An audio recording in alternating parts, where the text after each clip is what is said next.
Question number 50. Determine the maximum permissible discount and the minimum reissue price that a company can allow at the time of reissue of forfeited shares in the following cases. मैंने आपको जब concept कराया था last class में, तो हमने ये पढ़ा था कि री इश्यू ऑफ शेयर्स 3 तरीके से हो सकते हैं, at par, at premium, at loss, जिसे आप डिस्काउंट भी कह सकते हो। तो भाई हमने सेक्शन 53 के अकॉर्डिंग तो ये पढ़ा है कि डिस्काउंट अलाउड नहीं होता है, शेयर्स डिस्काउंट पे इशू नहीं होते हैं। लेकिन क्योंकि फॉरफीचर के टाइम पे हमारे पास कुछ फॉरफिटेड शेयर्स में पैसा रखा होता है, तो थोड़ा सा डिस्काउंट हम दे सकते हैं जितने का पैसा हमारे पास रखा हुआ है। तो यहां पर हमें डिसाइड करना है कि मैक्सिमम लिमिट कितनी होती है डिस्काउंट की और कितने पे मिनिमम हमें अपना शेयर रीइश्यू करना ही होगा। तो उसको कैसे निकालते हैं, तो देखो पॉइंट नंबर 1 है हमारे पास, a share of ₹10 originally issued at par. एक 10 रुपए का शेयर था, पार पे ही इशू हुआ, on which application and allotment money was received, जिसके ऊपर 5 रुपए हमें मिल चुके हैं। अगर 5 मिल चुके हैं इसका मतलब 5 रुपए नहीं मिले, तो मैं कितने का मैक्सिमम डिस्काउंट दे सकती हूं, जितना पैसा हमें मिल गया है। ठीक है, तो मैक्सिमम लिमिट क्या है यहां पे डिस्काउंट की, 5। इशू कितने पे कर सकते हो, री इशू कितने पे कर सकते हो, 10, यानी कि जितनी उसकी फेस वैल्यू है माइनस जितनी मैक्सिमम परमिसिबल लिमिट है, यानी कि कम से कम आपको 5 का वो शेयर री इशू करना ही पड़ेगा। Second, a share of ₹10 originally issued at premium of 1। देखो री इशू करते टाइम ना वो प्रीमियम पे इशू था या नहीं था उससे हमारा कोई मतलब नहीं होता, हमें ना फेस वैल्यू ही देखनी होती है, नॉमिनल वैल्यू। तो 10 का शेयर था, प्रीमियम पे इशू हुआ था, but on which the application and allotment including the premium 5 was received. उन्होंने कहा 10 में से 10 रुपए का शेयर है, 1 रुपए का प्रीमियम है, हमें 5 रुपए टोटल मिल गए इंक्लूडिंग प्रीमियम, बट है प्रीमियम को कोई लेना देना नहीं है तो हम एक्सक्लूड कर देते हैं। तो बेसिकली कितने मिल गए होंगे, 4। तो कितने नहीं मिले, 6। तो आप मैक्सिमम डिस्काउंट कितना दे सकते हो यहाँ पे अब, 4। और मिनिमम री इशू प्राइस कितनी हो जाएगी, 10 - 4 यानी कि 6। तो आपको दिख नहीं रहा कि जो पैसा मिल गया होता है वो मैक्सिमम री इशू, मैक्सिमम परमिसिबल डिस्काउंट है, और जो नहीं मिला वो मिनिमम री इशू प्राइस है। सिंपल, ठीक है। थर्ड केस देखो, a share of ₹10 again issued at a premium of 1 on which application allotment excluding premium of ₹5 was received। Same question है, बस यहाँ पे उन्होंने कहा ये 5 रुपए जो मिले हैं ना, प्रीमियम हटा के मिले हैं, इसका मतलब 5 मिल गए और 5 नहीं मिले, 5 मिल गए और 5 नहीं मिले। तो जितने मिल गए वो आपकी मैक्सिमम लिमिट है और जितने नहीं मिले वो आपकी मिनिमम री इशू प्राइस है। ठीक है, 1 नंबर में ऐसे क्वेश्चन आपसे पूछे जा सकते हैं एमसीक्यू में कि मैक्सिमम परमिसिबल डिस्काउंट बता दो और मिनिमम री इशू प्राइस बता दो। ठीक है, alpha limited forfeited 900 equity shares of ₹100 each. हम कितने शेयर्स फॉरफिट करने जा रहे हैं, 900 शेयर्स हमने फॉरफिट करने हैं। ठीक है, और 100 रुपए का एक शेयर है। अब क्यों फॉरफिट कर रहे हैं, for the non payment of allotment of ₹30 पर शेयर, क्योंकि भाई 30 रुपए अलॉटमेंट के नाम के हमें नहीं मिले, एंड फर्स्ट कॉल ऑफ ₹20, और ना ही हमें फर्स्ट कॉल मिली 20 रुपए की। Second and final call of ₹20 पर share has not been made, और 25 रुपए तो हमने मांगे ही नहीं है। द फॉरफिटेड शेयर्स वर री इशूड फॉर 90 पर शेयर, 75 पेड अप। अब ये बात जरा हम बाद में डिस्कस करेंगे कि क्या बात है ये। आप फॉरफिट करेंगे शेयर्स को तो सबसे पहला काम आपका यही जानना है कि आपने कितना पैसा मांगा, उसमें से कितना मिल गया और कितना नहीं मिला। तो यहां हम देख रहे हैं कि 100 रुपए का शेयर है, 100 में से 25 आपने मांगे ही नहीं, लिखा था ना second call has not been made, तो 25 आपने मांगे ही नहीं, तो दैट मीन्स कॉल्ड अप कितना हुआ, कॉल्ड अप हुआ 75 रुपए। इससे मतलब है हमें। अब इस 75 में से वो कहते हैं कि भाई 50 रुपए तो मिले ही नहीं है। देखो ना 30 और 20, 75 में से 50 मिले ही नहीं है, तो मिले कितने हैं, 25 रुपए। ये जान लिया आपने।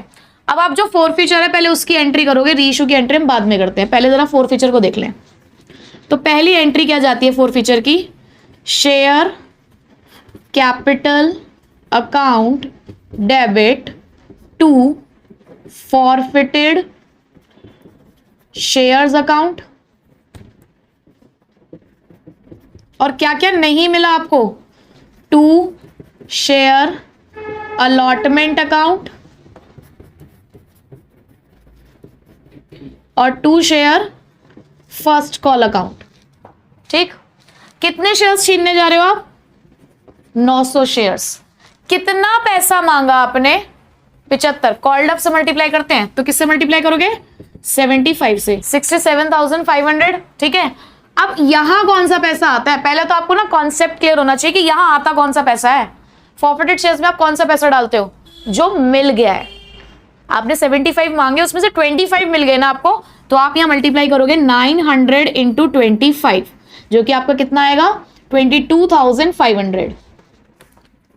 उसके बाद शेयर अलॉटमेंट कितने की नहीं मिली भाई? 30 रुपए की शेयर अलॉटमेंट थी, यानी कि 27,000, और 20 रुपए की फर्स्ट कॉल थी, तो 900 इंटू 20 18,000। अब आपका ना टोटल टैली होना चाहिए कि 67,500 आना चाहिए, जो कि आ रहा है। अब री इशू के लिए उन्होंने एक बात लिखी है, द फॉरफिटेड शेयर्स वर री इशूड फॉर 90 पर शेयर, 75 पेड अप। अब इसको कैसे लिखते हैं? पेड अप का मतलब है कि आपको पैसा 75 मिला है। फॉर 90 पर share 75 paid up. Paid up का मतलब है इतना पैसा आपके शेयर कैपिटल में जाएगा। दैट मीन्स 75 का शेयर 90 में सेल ऑफ हुआ है। 75 का शेयर 90 रुपीज में आपने री इशू किया है, तो आपको फायदा हुआ या नुकसान? फायदा। और इस फायदे को हम यहां बोलते क्या है? प्रीमियम। जब आपका शेयर अपनी वैल्यू से ज्यादा का जाता है तो आप उसे प्रीमियम ही तो बोलते हो। तो एंट्री क्या होती है प्रीमियम पे री इशू करने की?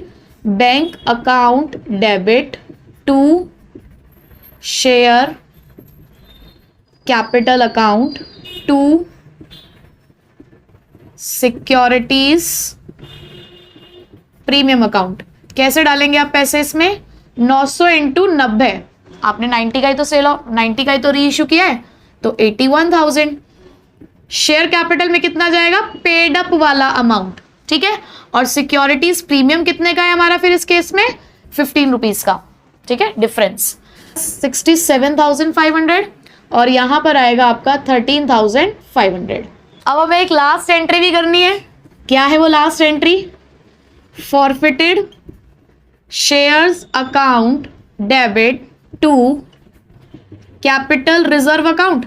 कौन सा पैसा डालते हैं इसमें? हम लिखवाई थी ना एक लाइन, जिन शेयर्स को छीन कर बेच भी दिया हो, फॉरफिट करके री इशू कर दिया हो। 900 शेयर्स ही हमने फॉरफिट करे, 900 ही हमने री इशू कर दिए, तो हमने 900 शेयर्स पे कुछ पैसा इकट्ठा करके रखा हुआ है 22,500, और बेचने पे कोई नुकसान भी नहीं हुआ, तो ये पूरा का पूरा 22,500 हमारे कैपिटल रिजर्व में।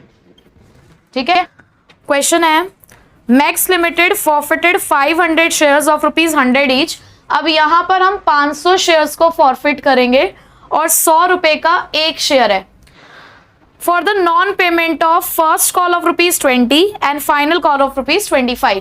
क्यों हम छीनने जा रहे हैं? क्योंकि 20 रुपए की फर्स्ट कॉल नहीं मिली है और 25 रुपए की फाइनल कॉल नहीं मिली है। 250 ऑफ दीज शेयर्स। अब देखो, जरूरी नहीं है जितने शेयर्स आप फॉरफिट करो उतने ही री इशू करो। आपने 500 शेयर्स फॉरफिट करे हैं, लेकिन री इशू आप 250 शेयर्स करने जा रहे हो। ठीक है, और वो भी कैसे? एट 50 पर शेयर फुल्ली पेड अप। यहां पे फुल्ली पेड अप का मतलब है आपका शेयर फुल्ली पेड अप कब होगा? जब आपको उस पर 100 रुपए मिल जाएंगे। तो वो ये कह रहे हैं कि आपने 100 का शेयर 50 रुपए में बेचा है। ठीक है, आपने 100 का शेयर 50 में बेचा है, तो फायदे में बेचा है नुकसान में? कितने का नुकसान हुआ आपको? 50 का। ठीक है, अब मैंने आपसे अभी कहा कि फॉरफिचर और री इशू के टाइम पे सबसे पहला काम है कितना पैसा मांगा। मांगा कितना है? जब फाइनल कॉल नहीं मिली इसका मतलब पूरे 100 मांग लिए होंगे। कितना पैसा नहीं मिला? 45 रुपीज हमें नहीं मिले हैं 100 में से, तो मिल कितने गए होंगे? 55 मिल गए होंगे। बस अब हमें एंट्री करना आसान हो जाता है। तो पहली एंट्री हमारी share capital account debit to shares forfeited account to क्या क्या नहीं मिला? Share first call account to share final call account. कितने शेयर्स आप फॉरफिट करने जा रहे हैं भाई? 500 शेयर्स। पूरे 100 रुपए कॉल्ड अप है, तो कितना आ गया? 50,000। फिर से मुझे बताइए शेयर्स फॉरफिटेड में कौन सा पैसा आता है? जो पैसा मिल गया, कितना मिल गया आपको? 55, ठीक है। तो 500 इंटू 55, तो यहां पर आ जाएगा 27,500। और फर्स्ट कॉल कितने की है? 20 की, यानी कि 10,000। और फाइनल कॉल कितने की है? 25 की, यानी कि 12,500, ठीक है। अब 250 शेयर री इशू करने हैं, 100 का शेयर हमने 50 पे री इशू करना है, तो नुकसान पे है। तो एंट्री बनेगी हमारी bank account debit, forfeited shares account debit, share capital, ठीक है। आप शेयर कैपिटल में तो देखो पूरी वैल्यू जाती है, फेस वैल्यू 250 इंटू 100, ये हो गया 25,000। उसके बाद बैंक में कितना पैसा जाएगा? आपको 50 रुपए मिल रहे हैं, तो 250 इंटू 50 यानी कि 12,500। और फॉरफिटेड शेयर्स में भी 50 जाएगा, क्योंकि 50 का नुकसान हुआ है हमें, ठीक है। हमारी ना इसमें थर्ड एंट्री क्रूशियल है, तो इसको थोड़ा सा ध्यान से समझना है। मैंने आपको ये बताया है कि फॉरफिटेड शेयर्स से पैसा कैपिटल रिजर्व में सिर्फ उन्हीं शेयर्स का जाएगा जिन शेयर्स को आपने फॉरफिट करके री इशू कर दिया हो, क्योंकि उसी पे हम फाइंड आउट कर रहे हैं गेन ऑन री इशू, कि भाई हमने शेयर्स फॉरफिट करे, हमने री इशू करे, तब भी हमारे पास पैसा बच गया, तो दैट मीन्स आपको री इशू करने पे गेन हुआ था। तो गेन ऑन री इशू उन्हीं शेयर्स पे फाइंड आउट करना है जिनको आपने फॉरफिट करके री इशू कर दिया है। तो उसको निकालोगे कैसे?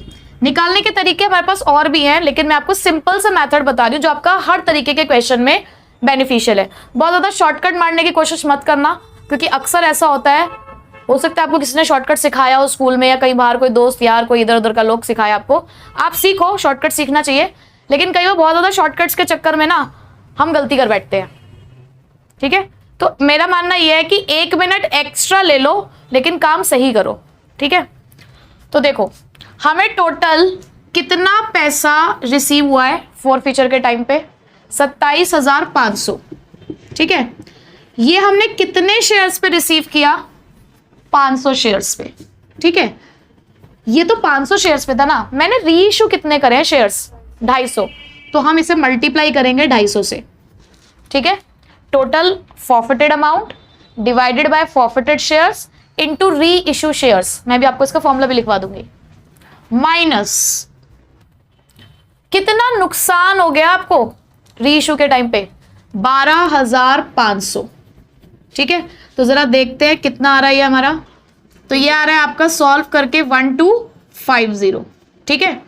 देखो इसका फॉर्मूला बेसिकली बना क्या? फॉर्मूला बना है amount forfeited divided by forfeited shares into reissue shares minus loss on reissue, ठीक है। जब भी आप सारे फॉरफिटेड शेयर्स री इशू नहीं करते हैं, तो आप इस फॉर्मूले को अप्लाई करके अपना कैपिटल रिजर्व का अमाउंट निकाल सकते हैं, ठीक है।